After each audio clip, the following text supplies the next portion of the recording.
No nosso estudo de introdução à psicoteologia, é importante que nós falemos algo sobre a teologia propriamente dita e depois algo sobre a psicologia. Então, nessa disciplina agora, vamos ter uma introdução à teologia, especificamente uma cosmovisão e pressupostos teológicos relacionados à psicoteologia. Primeiramente, uma frase de Charles Caldwell Hiri que diz: teologia significa simplesmente pensar sobre Deus e expressar esses pensamentos de alguma maneira. Nesse sentido elementar, todo mundo é teólogo. Até mesmo um ateu possui uma teologia. Pensa a respeito de Deus, rejeita a existência dele e expressa isso ocasionalmente por meio de uma declaração de fé e constantemente por seu estilo de vida.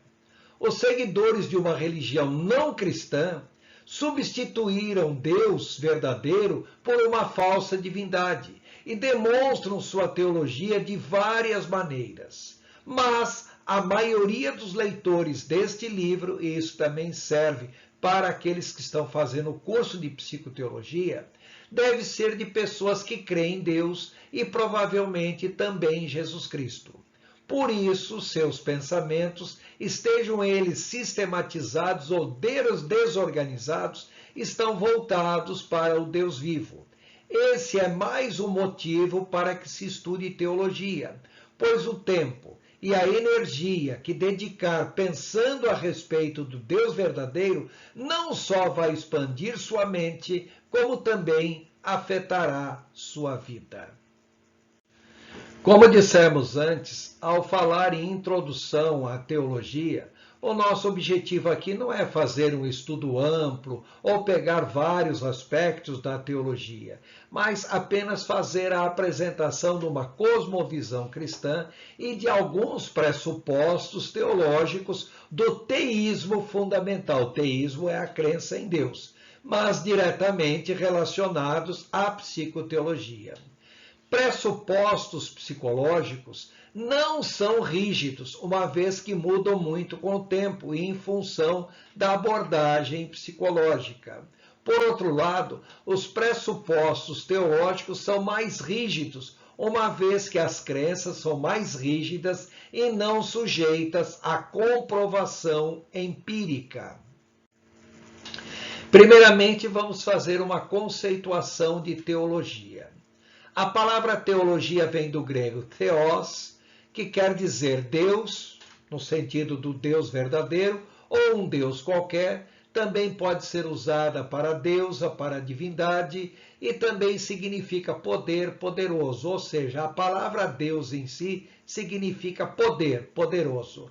Mas o sufixo ologia, que em grego quer dizer estudo de, tratado a respeito de alguma coisa, ensino ou doutrina sobre algo, também quer dizer palavra, conversação, ainda quer dizer razão, argumento, explicação, significa ainda decisão e resolução, e por fim, essa palavra também pode ser empregada para designar notícia.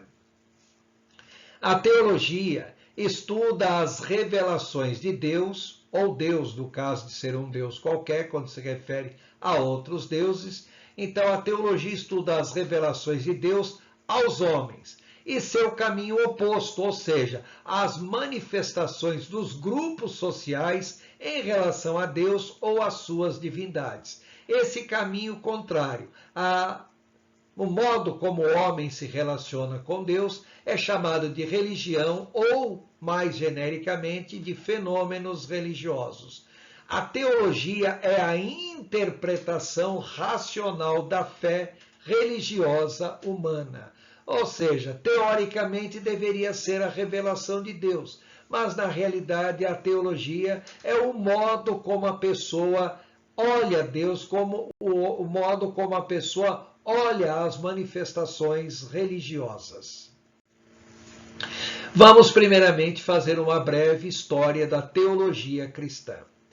Para os filósofos gregos, a palavra teologia fazia parte da educação política do povo, ou seja, Cada cidade-estado na Grécia tinha lá os seus deuses padrões, seus deuses anfitriões, e cabia ao povo conhecer não só os seus deuses daquela cidade, como os deuses comuns de todo o povo grego. O filósofo grego Platão, para ele, teologia era o estudo das verdades ocultas nos mitos religiosos. Por quê? A teologia se preocupava em estudar as divindades, seus comportamentos, toda a mitologia envolvendo o povo grego.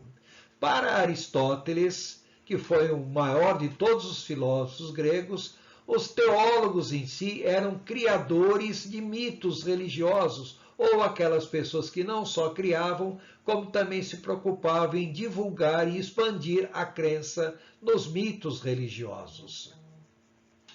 Até o século IV da era cristã, o cristianismo já era uma religião existente.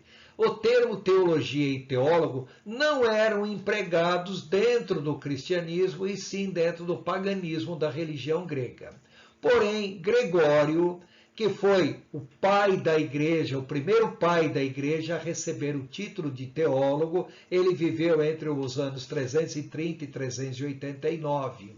E de todos os teólogos cristãos, o primeiro grande teólogo realmente foi Agostinho, bispo de Hipona, que viveu de 354 a 430. Ele definia teologia como o raciocínio ou discussão sobre a deidade, em outras palavras. Com Gregório e com Agostinho, o termo teologia, o termo teólogo, ambos, que antigamente eram empregados somente para o paganismo grego, eles foram incorporados ao cristianismo e passaram a ter um significado cristão, o que não acontecia dentro da religião grega. E é importante nós compreendermos que ao longo da história da Igreja foram feitas formulações doutrinárias conhecidas como teologia sistemática ou teologia doutrinária, estabelecida nos primeiros 7 concílios eclesiásticos. Ao longo da história da Igreja houve algumas dezenas de concílios eclesiásticos, apenas os 7 primeiros nós podemos chamar de concílios doutrinários. Os demais concílios, eles tratavam essencialmente da hegemonia da Igreja Católica com relação às outras divisões do cristianismo e com relação às outras religiões. Gregório I, que foi bispo de Roma, ou seja, Papa, embora na sua época o título Papa ainda não existisse, ele viveu ou exerceu seu pontificado entre os anos 590 e 604, ele, apesar de ter sido considerado o melhor, o mais fiel, o mais dedicado de todos os bispos de Roma, de todos os papas de Roma, ele cometeu algumas falhas. Uma das falhas foi proibir o ensino secular. Isso mergulhou a Europa em si num atraso cultural muito grande. Ou seja, desde a sua época até por volta do ano 1000 e pouco, quando se falava em universidade, se pensava apenas em estudo de teologia, filosofia, direito e, quando muito, arquitetura ou engenharia. Qualquer outra área secular não era permitido devido à proibição de Gregório I. Porém, na Inglaterra, no ano de 1096, foi criada a Universidade de Oxford. Não foi a primeira, mas foi a primeira grande universidade europeia. No ano 1150, a Universidade de Paris. No ano 1224, a Universidade de Nápoles, na Itália. No ano de 1209, a Universidade de Cambridge, também na Inglaterra. É importante observar que a reforma protestante, que começou em 1517, encontrou nos centros universitários os ninhos para as divulgações ou para a divulgação das ideias luteranas e de outros reformadores. Ou seja, se por um lado os centros universitários cabiam a eles o estudo da teologia, também coube a eles a divulgação, a propagação das ideias reformadoras. Então nós temos que entender que mesmo antes de começar a reforma propriamente dito, nós já tínhamos muitas ideias em algumas universidades ideias reformadoras. Mas foi após a reforma em si que surgiu o verdadeiro dogmatismo religioso, porque até então prevaleciam as ideias da Igreja Católica, que eram todas dogmáticas. Com a reforma protestante, rompeu esse dogmatismo católico, mas, por outro lado, criou um verdadeiro dogmatismo protestante, ou seja, ideias protestantes que também não aceitavam ser contraditadas. E isso acabou causando, na realidade, um esfriamento da teologia, da prática religiosa e da vida espiritual na Europa. Com a vinda do Iluminismo, no final do século XVIII, século XIX, o Iluminismo serviu de base para o liberalismo, para o ateísmo, para o deísmo e também para o agnosticismo. E o Iluminismo, todas essas crenças envolventes, acabaram minando a cultura judaico-cristã europeia, dando origem a um indiferentismo religioso muito grande. Vamos tentar entender o que vem a ser teologia. Talvez seria melhor dizer teologias, porque o termo é bastante amplo. Então, quando nós falamos em teologia, a primeira ideia que vem na nossa cabeça é a teologia bíblica, ou seja, o estudo da Bíblia em si. E é óbvio que dentro da teologia nós temos a teologia bíblica analítico-sintética, ou seja, analisar a Bíblia e ao mesmo tempo sintetizar as suas ideias mais importantes. Temos a teologia exegética, que é o entendimento do texto bíblico, a teologia sistemática, que é o estudo das doutrinas bíblicas, por isso que ela também é chamada de teologia sistemática, teologia doutrinária ou teologia dogmática.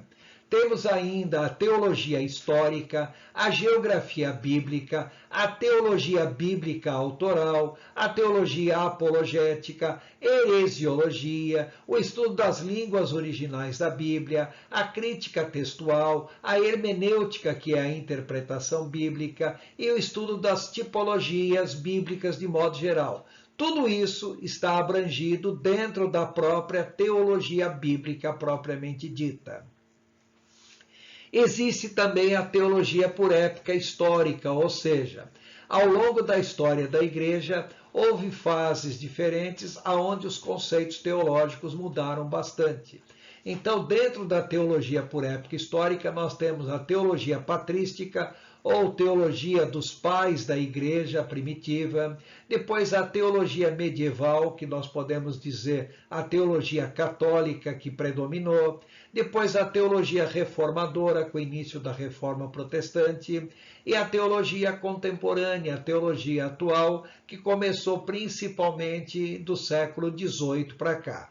É óbvio que quando nós falamos em época histórica, cada uma dessas épocas históricas pode ser divididas em várias subépocas diferentes, mas não cabe aqui a nós entrar em muitos detalhes sobre isso, porque não é o objetivo desse trabalho. O nosso objetivo aqui é apresentar uma cosmovisão bem generalista do que vem a ser a teologia. Temos também que falar sobre a teologia por pontos de vista, ou seja, a teologia católica, como que a Igreja Católica interpreta a teologia calvinista, seguido por aquelas igrejas protestantes, igrejas que vieram da Reforma Protestante, a teologia arminiana, que ela é um contraponto à teologia calvinista, a teologia liberal, que foi uma degeneração da teologia após o iluminismo do século XVIII, a teologia fundamentalista ou teologia ortodoxa, que é uma forma de preservar a teologia contra o liberalismo. Temos também a teologia barthiana, de Karl Barth, a teologia da libertação, que na realidade é uma politização comunista da teologia, e temos várias outras teologias dentro de pontos de vista diferentes. Mas essas são as mais importantes. Devemos ainda falar na teologia prática, e aqui nós temos a teologia moral, que é a teologia da vida cristã ou ética, envolve também a família cristã, a teologia pastoral, que abrange a teologia pastoral, a teologia do aconselhamento, liderança pastoral, temos ainda a teologia aplicada, que envolve a homilética, que é a arte de pregar, o evangelismo, a missiologia, depois a teologia do culto, que abrange a teologia do culto propriamente dito, a teologia da adoração, a música sacra, a educação cristã, que abrange a educação cristã propriamente dito, a educação por faixa etária, a educação para fins específicos, etc. Quando nós falamos em educação cristã, dá uma ideia que a educação cristã difere muito da educação secular. Mas se nós lembrarmos que a educação secular em si, ela foi formulada toda basicamente por João Comênio, que era um pastor da comunidade da Irmandade Morávia, lá do século XVI, então nós vamos ver que a educação secular, na realidade, nasceu dentro da educação cristã. Depois nós temos a teologia eclesiástica, que abrange a administração eclesiástica, o direito eclesiástico, e por fim a teologia social, que abrange a teologia social propriamente dito e a teologia política. Muitas das igrejas hoje estão envolvidas com uma teologia política fortemente enraizada. Isso, sob certo aspecto, tem prejudicado mais do que ajudado a propagação do Evangelho. É importante nós considerarmos que Deus quer salvar o homem pecador e separado da presença divina. Assim, o assunto mais importante da Bíblia e da teologia é a salvação do homem. Olson diz: a história da teologia cristã, portanto, é a história da reflexão cristã sobre a salvação. Inevitavelmente, também envolve reflexão sobre a natureza de Deus e da revelação que ele faz de si mesmo na pessoa de Jesus Cristo, e sobre muitas outras crenças ligadas à salvação. Na realidade, porém, tudo se resume na salvação, o que é, como acontece e quais os papéis a ser desempenhados por Deus e pelo homem para que ela se concretize. Ou seja, tanto Deus como o homem deve ter um papel bastante ativo em si na doutrina da salvação propriamente dita.